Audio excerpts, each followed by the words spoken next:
आम देश में भोट देवा जड़े नागरिकर मौलिक अधिकार। नागरिकों भोट ही देश गठन करिबारे निर्णायक साजे। जाति धर्म लिंग वर्ण निर्विशेष आम देश में समस्त को भोट देवार अधिकार मिली। से तो आम देश में प्रति 5 वर्ष को थरे निर्वाचन होउची। आ नागरिक ही तांको सरकार बाछिबारे मुख्य भूमिका निर्वाह करुछंती। केतक लोक भोट को नहीं विभिन्न प्रकार मत देइथांती। हेले समस्ते जानि रखिबा उचित जे नागरिक मानकर ही अधिकार सेमानकर सुरक्षा एवं देशर सार्वभौमत्व को सुरक्षा देबारे निर्णायक भूमिका नहीं थाए।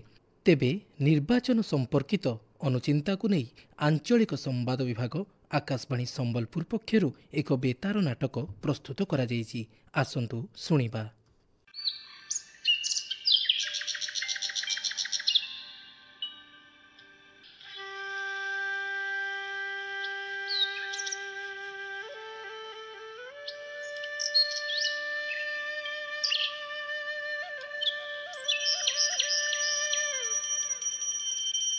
शान्तकारं भुजगशयनं पद्मनाभं सुरेशं विश्वधारं गगनसदृशं मेघवर्णं शुभांगं लक्ष्मीकान्तं कमलनयनं मिता ध्यानगम्यं वन्दे मिता मिता अरे आजिर खबर कागजटा कुआड़े गला? सबु दिन मॉर्निंग वाक रु आसिला परे एटा गोटे नाटक चलिबो। बारंबार कहूची मो जिनिस गुड़ाकू केही भी हाथ मारिबो नाही। अरे मिता मिता कौन मो सबु दिन खाली टाकू नियो प्रसाद नियो। मोर न्यूज़पेपर कुआड़े गला? कुआडे आउ जीवो तार कोन गोड़ अछि ना डेना लागिछि? एई नियो। कोडी थिला? कोठी आउथिबो तार जगह रे। तुमर खाली सबु थिरे गोटे बहाना बुझिलो। कौन खाली सबु दिन सेही खबर? हे माने आ सुधरिबेनी बुझिलो मिता? हौ नियो नियो चा नियो। पुणी कौन हैला? कौन हब से दुर्नीति भ्रष्टाचार मिथ्या प्रतारणा आउ कौन हब? देख खबर कागज रे कौन बाहरी देख। निर्वाचनी सत्यपाठरू सामना को आसिला प्रार्थींकर संपत्ति तालिका। जानतु तांको पाखरे केते टंका रहिछि। राजनैतिक पार्टी मध्यरे गोष्ठी कंदल। गोटाए आसन पाई हैला गंडगोल। प्रार्थी को आक्रमण मामला अन्य पार्टीर कर्मी गिरफ इत्यादि इत्यादि इत्यादि बुझल। अच्छा सत कहल तुमे प्रति 5 वर्ष थरे मोर मना कला सत्वे भोटा देके आसुछ किछि लाभ पाउछ होइगो ना किछि परिवर्तन हेउछि? हेला हेला थाउ तमर ए राजनैतिक खबर सेतिकी रे थाउ। सेपटे मोर डाली पड़ी जीवो जे। सेपटे देश राज्यर भविष्यत कथा पड़िलानी आ तुमको तुम डाली भात साग ए सब बड़ हेगल नाही। कौन कहलो? हई हो बाबू तमे तम सांग को डाकिछ आज घरे खाइबा पाई आ मते पुणी सुनौछ ने। हेला थाउ मु भी आउ काहे धा धपड़ हेबी जे। आराम रे सोफा रे बसिबी आउ सीरियल देखिबी। ओहो मिता मिता अरे तुम छोट छोट कथा नहीं कि कहीं रागी जाउछ। ओ सॉरी सॉरी सॉरी सॉरी बाबा भूल हे गला। सॉरी सॉरी हेला ओके हो हेला। अनंत भाई केते बेले आसीबे टिके कॉल करके बुझुनो। डोंट वरी से टाइम 11टा देछि माने 11टा रे ही पहुंची जीवो। He is punctual. हो मु जाए टिके पनीर आ जदी मिलिबो छतु नहीं आसे। छतु तारो भारी पसंद। देलो देलो बैगटा देलो। हाँ आ मो पर्स रो टंकाटा भी दियो। हाँ ए नियो। अरे सुनो जदी भला साग मिल गला नहीं आसीबो। हो मु आसुची। बाप रे बाप एमिथिया मनीष यांको खाली गोटे बहाना दरकार।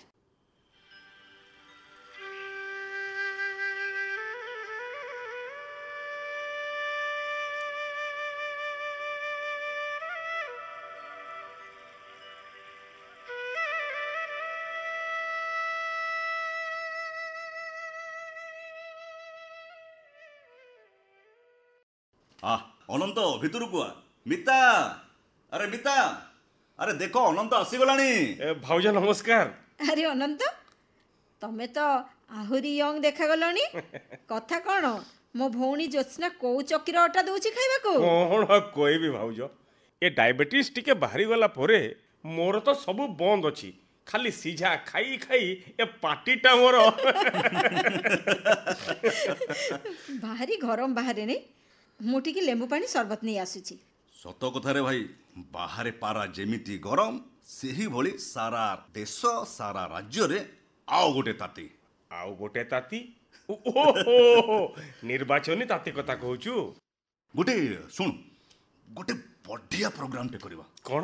ଶୁଣ, ଭୋଟ ଦିନ 1 କିଲୋ ଖାସି ମାଂସ ଆଣିବି, ବୁଝିଲୁ? ତୁ ଠିକ ଟାଇମରେ ପଳେଇ ଆସିବୁ, ଗୋଟେ ବଢିଆ ଭୋଜି କରିବା। କ'ଣ କହୁଛୁ? ମାନେ ଭୋଜି କରିବା ଭୋଟ ଦିନ? ହଁ। ମାନେ ତୁ ତାହେଲେ ଭୋଟ ଦେଇ ଯିବୁନି? ସେଟା କ'ଣ ଗୋଟେ କାମ? ସେହି ନେତା, ସେହି ପାର୍ଟି, ସେହି ମିଛ, ପ୍ରତାରଣା, ଠକାମି, ଆରେ ଯିଏ ବି ଜିତିଲା ଅବସ୍ଥା ତ ସେଇଆ ପୁନଃ ମୂଷିକ ଭବ। କି ଆଶ୍ଚର୍ଯ୍ୟ! ଏ ଗୋଟେ ସୋକଲ୍ଡ ଇଣ୍ଟେଲେକ୍ଚୁଆଲ ଦେଶର ନାଗରିକ ଠାରୁ ଏସବୁ ଶୁଣି ମୋତେ ଭାରି ଆଶ୍ଚର୍ଯ୍ୟ ଲାଗୁଛି। ଆଶ୍ଚର୍ଯ୍ୟ ହେବାରେ କ'ଣ ଅଛି ଅନନ୍ତ? ଏଇ ନିଅ ସରବତ ନିଅ। ଦିଅ ଦିଅ ଭାଉଜ। ସେ ଭୋଟ ଦେଇ ଯିବେନି, କୌଣସି ରାଜନୈତିକ ବ୍ୟକ୍ତି ଉକ୍ତି ବା ହିସାବ ନିକାଶରେ ତାଙ୍କର କିଛି ଯାଏ ଆସେ ନାହିଁ। ଠିକ୍ କହିଲି ତ ସାର୍? ହେଲେ ସକାଳୁ ପେପରଟିଏ ଧରି ଏମିତି ହେଲା ସେମିତି ହେଲା, ଏଇଟା ଭୁଲ ହେଲା, ଦେଶର କ୍ଷତି ହେଲା, ଚାଲିଥିବ ଯେ ଚାଲିଥିବ। ଓହୋ ମିତା, କ'ଣ ସବୁବେଳେ ଖାଲି ଥଟ୍ଟା? ଯାଉନ ତମେ ନିଜ କାମ କରିବ, ଯାଉନା? ଭାଉଜ ତାଙ୍କ କାମ ଠିକ୍ କରୁଛନ୍ତି ବିବେକ। ଆଚ୍ଛା, ହେଇପାରେ ତୁ ଭୋଟ ନ ଦେବା ପଛରେ ହଜାରେ କାରଣ ଥାଇପାରେ। ପ୍ରାର୍ଥୀ ଠିକ୍ ନଥିବ, ନୀତି ନାହିଁ, ସତ୍ୟତା ନାହିଁ, ତୋ କଥା ବୁଝିଲି। ହେଲେ ତୁ ଜାଣି ରଖିବା ଉଚିତ, ଭୋଟ ପାଇଁ ମାତ୍ର ଗୋଟିଏ କାରଣ ହେବା କଥା, ଆଉ ସେଟା ହେଲା ଗଣତନ୍ତ୍ରର ସୁରକ୍ଷା। ସବୁ ତ ଠିକ୍ କହୁଛୁ। ଘରୁ ବାହାରି ଭୋଟ ଦେବା ପାଇଁ ହେଲେ ବୁଥମାନଙ୍କ ଅବସ୍ଥା ଦେଖିଛୁ? ଆରେ କିଛି ସୁବିଧା ନାହିଁ, କିଛି ବ୍ୟବସ୍ଥା ନାହିଁ, ଖାଲି କହିଦେଲେ ହେବ ନାହିଁ ଭାଇ। ଆରେ ଲୋକମାନଙ୍କ ସ୍ୱାର୍ଥକୁ ବି ଆଖି ଆଗରେ ରଖିବା କଥା ନା। ମୋତେ ଯାହା ଲାଗୁଛି ଭାଉଜ, ଏ ବହୁତ ଦିନ ହେଲା କୌଣସି ବୁଥକୁ ଯାଇନାହିଁ। ଆରେ କିଛି ନ ଜାଣି ନ ଶୁଣି ଏମିତି କମେଣ୍ଟ କରିବା ତ ଆଦୌ ଠିକ୍ ନୁହେଁ ବିବେକ।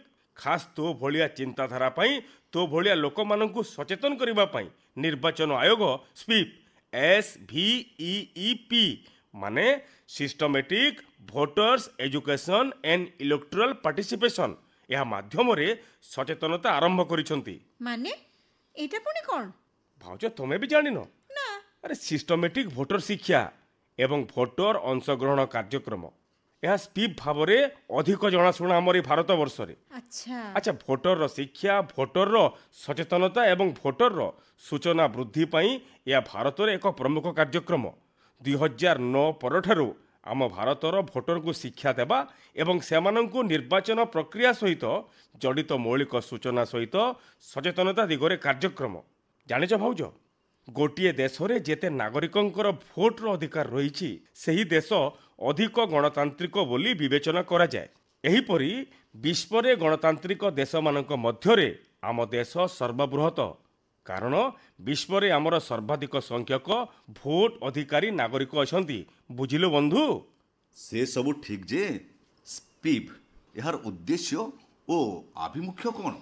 ସ୍ପିପ୍ର ମୂଳ ଉଦ୍ଦେଶ୍ୟ ହେଉଛି ସମସ୍ତ ଯୋଗ୍ୟ ନାଗରିକଙ୍କୁ ଭୋଟ ଦେବାକୁ ଏବଂ ନିର୍ବାଚନ ସମୟରେ ସୂଚନା ଯୋଗ୍ୟ ନିଷ୍ପତ୍ତି ନେବାକୁ ଉତ୍ସାହିତ କରି ଭାରତରେ ଏକ ପ୍ରକୃତ ଅଂଶଗ୍ରହଣକାରୀ ଗଣତନ୍ତ୍ର ସୃଷ୍ଟି କରିବା।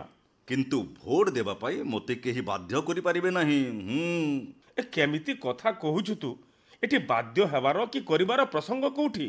ରାଇଟ୍ ଟୁ ଭୋଟ୍ ଆମର ଗୋଟିଏ ସାମ୍ବିଧାନିକ ଅଧିକାର। ତାକୁ ସାବ୍ୟସ୍ତ କରିବାରେ, ତାକୁ ଉପଯୋଗ କରିବାରେ ବାଧ୍ୟତାର କଥା କେଉଁଠି ବିବେକ? ଅନନ୍ତ, ତାଙ୍କୁ ଯେତେ ବୁଝେଇଲେ ବି ସେ କ'ଣ ବୁଝିବେ? ଖାଲି ଗୋଟିଏ କ୍ରିଟିକ୍ ହୋଇ ସମସ୍ତଙ୍କୁ କ୍ରିଟିସାଇଜ୍ କରିବେ। ତୁମେ ଗଲ ମିତା, ଯାଇକି ତୁମର ରନ୍ଧାବଢ଼ା ଦେଖ। ନା ଭାଉଜ, ତୁମର କାହିଁ ଯିବାର ଦରକାର ନାହିଁ। ଆସେ ଖାଇବା ପିଇବା ବି ଥାଉ। ଆଜି ଏ ମ୍ୟାଟରର ସମାଧାନ ନ ହେବା ଯାଏ, ତା ଆଖିରୁ ଚଷମା ନ ଖୋଲିବା ପର୍ଯ୍ୟନ୍ତ, ତୁ ସଚେତନ ନ ହେବା ଯାଏ ଖାନା ପିନା ସବୁ ବନ୍ଦ।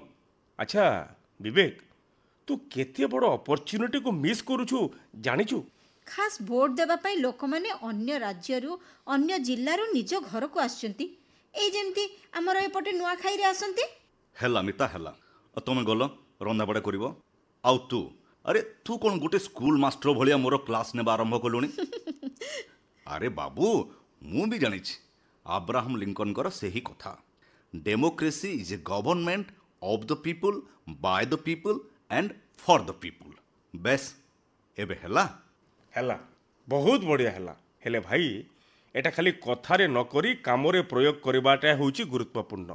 ଭାଉଜ ଦେଖ, ଆମେ ସବୁ ପର୍ବପର୍ବାଣୀ କେତେ ଖୁସି କେତେ ଉଲ୍ଲାସରେ ମନାଉଛୁ, ଯେଉଁଟା ବର୍ଷକରେ ଥରେ ଆସେ। ସତେ ତ। ହେଲେ ଭାବି ଦେଖ, ମତଦାନ ଦେଶକୁ ନିଜର ଭବିଷ୍ୟତକୁ ଗଢ଼ିବାକୁ ପ୍ରତି 5 ବର୍ଷରେ ଥରେ ଯେଉଁ ମହାପର୍ବ ଆସୁଛି, ଆମେ ତା'ର ଗୁରୁତ୍ୱ ମହତ୍ତ୍ୱ କିଛି ବୁଝିପାରୁନୁ। ଘରୁ ପାଦ କାଢ଼ି ନିଜ ବୁଥକୁ ଯାଇ ନିଜର ପ୍ରାର୍ଥୀକୁ ଭୋଟ ଦେବା, ଦେଶର ଗଣତନ୍ତ୍ରକୁ ବଜାୟ ରଖିବା, ଆମେ କ'ଣ ଏତେ କରିପାରିବାନି? ଆଜି ସାରା ବିଶ୍ୱ ଭାରତକୁ ଏକ ମହାନ ଦେଶ, ଗୋଟେ ବିଶ୍ୱଗୁରୁ ଭାବେ ଚାହିଁ ରହିଛି। ଦେଖିବା ଏ ରାଷ୍ଟ୍ର ଯେଉଁଟା ପୃଥିବୀର ଶ୍ରେଷ୍ଠ ଏବଂ ବଡ଼ ଗଣତନ୍ତ୍ର, ସେଠି ମତଦାନ କେମିତି ହେଉଛି, ନାଗରିକମାନଙ୍କର ସହଭାଗିତା କେମିତି। ବହୁତ ପ୍ରଶ୍ନ, କେତେ ଯେ ଆଖି ଆମ ଉପରେ। ମାତ୍ର ଆମେ ପାଠ ପଢ଼ି ମଧ୍ୟ ନିଜର କର୍ତ୍ତବ୍ୟ ନିଜର ଅଧିକାର ସବୁ ଭୁଲି ମତଦାନ ଦିନକୁ ଗୋଟେ ଛୁଟି ଦିନ ଭାବି ତାର ମଜା ନେଉଛୁ। ଆଉ କହୁଛୁ କ'ଣ ନା, ବିଶ୍ୱ ବିଜୟୀ ତିରଙ୍ଗା ପ୍ୟାରା ଝଣ୍ଡା ଉଞ୍ଚା ରହେ ହମାରା। ମାଇ ଡିୟର ଫ୍ରେଣ୍ଡ ବିବେକ, ସରି ଟୁ ସେ ସାଙ୍ଗ, ସେ ଅଧିକାର ସେମାନଙ୍କର ନାହିଁ ଯେଉଁମାନେ ଗଣତନ୍ତ୍ରକୁ ଖାଲି ପୁସ୍ତକରେ ଭାଷଣରେ ମନେ ରଖନ୍ତି, ଆଉ ବାସ୍ତବରେ ସେମାନଙ୍କ ପାଇଁ ଗଣତନ୍ତ୍ର ମୂଲ୍ୟହୀନ। ହେଲା ଅନନ୍ତ ହେଲା। ମୁଁ ଜାଣିଛି ବନ୍ଧୁ, ଏ ଲମ୍ବା ଲମ୍ବା ଡାଇଲଗ୍ ସବୁ ମୋ ପାଇଁ। କୋଉ ମୁହୂର୍ତ୍ତରେ ତୋତେ ମୁଁ ଖାଇବା ପାଇଁ ଆଉ ଏ ଇଲେକ୍ସନ୍ ସମୟରେ ଡାକିଲି ମୁଁ ଜାଣିନି। ହେଲେ ଏତେ ଜାଣିଛି, ତୁ ଯଦି ଆଜି ନ ଆସିଥାନ୍ତୁ, ବୋଧେ ମୋର ବି ଆତ୍ମବୋଧ ହୋଇନଥାନ୍ତା ଯେ ମୁଁ ଭୋଟ ନ ଦେଇ କେତେ ବଡ଼ ଭୁଲ କରୁଛି, କେତେ ବଡ଼ ସୁଯୋଗକୁ ହାତଛଡ଼ା କରୁଛି।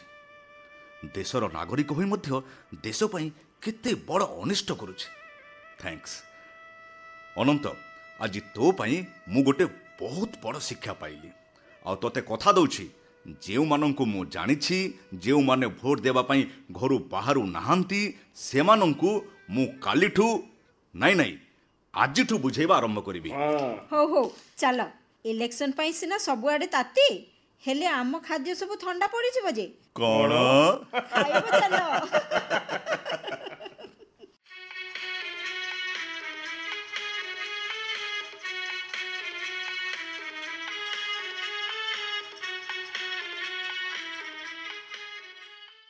ଏହି ନାଟକର ଶୀର୍ଷକ ଥିଲା ମୁଁ ଭାଗ୍ୟ ବିଧାତା। ନାଟକରେ ଅଭିନୟ କରିଥିଲେ ଅତୀଶ କୁମାର ଶତପଥୀ, ବିଭୂତିଭୂଷଣ ବିଶ୍ୱାଳ ଏବଂ ମାନସୀ ନନ୍ଦ। ଆଉ ଏହି ନାଟକର ରଚନା ଆଉ ନିର୍ଦ୍ଦେଶନା ଦେଇଥିଲେ ଅତୀଶ କୁମାର ଶତପଥୀ।